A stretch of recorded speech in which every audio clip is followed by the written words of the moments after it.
जिल्हा परिषदेच्या मतदानाच्या पार्श्वभूमीवरती हे पैशांचं वाटप होत असल्याचं आपल्याला पाहायला मिळतंय। मात्र ज्या ठिकाणी रोकड जप्त झाली आहे तिथे मात्र काहीसं वेगळं चित्र दिसतंय। राज्याचे स्वच्छता आणि पाणीपुरवठा मंत्री बबनराव लोणीकर यांचे पुत्र राहुल लोणीकर निवडणूक लढवत असलेल्या परतूरमध्ये मतदारांना पैशाचं आमिष दाखवलं जात असल्याचं समोर आलंय।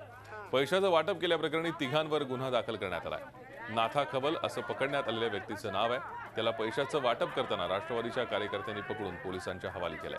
पोलिसांनी खवलची झडती घेतल्यानंतर त्याच्या ताब्यातून 1,30,000ची रक्कम आढळून आली आहे। दरम्यान राष्ट्रवादीचे उमेदवार बळीराम कडपेंनी भाजप उमेदवार राहुल लोणीकर सत्तेचा दुरुपयोग करत असल्याचा आरोप केलाय।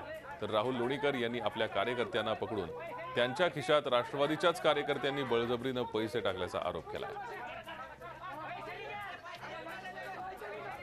आपण पाहतोय परतूर जालना मधली घटना आहे। राष्ट्रवादीच्या कार्यकर्त्यांनी राहुल लोणीकर यांचे कार्यकर्ते पैसे वाटत असल्याचं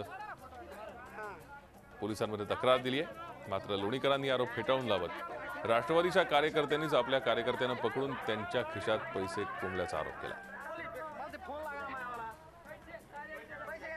मतदारांना पैशाचा लोभ दाखवून वेगवेगळी दिशाभूल करून पालकमंत्री बबनराव लोणीकर आणि त्यांचे पुत्र राहुल लोणीकर यांच्या कार्यकर्त्याला त्या ठिकाणी पैसे वाटप करताना रंगेहात पकडलं आणि पोलिसांनी झडती घेतली असता 1,30,000 रुपयाची कॅश त्या ठिकाणी सापडली।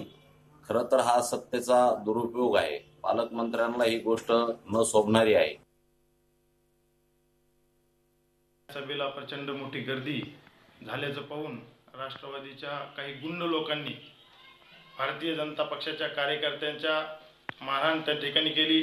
त्यांना अडवलं, त्यांना धक्काबुक्की केली, त्यांचे कपडे फाडले आणि त्यांच्या खिशामध्ये जबरदस्तीने पैसे टाकून हे पैसे भारतीय जनता पार्टीचे कार्यकर्ते वाटत आहेत अशा प्रकारचा जो आव आणलाय तो साफ सरासर चुकीचा आहे। राष्ट्रवादी जर अशी गुंडगर्दी करणार असेल तर भारतीय जनता पार्टीच्या कार्यकर्त्यांना देखील विचार करावा लागेल।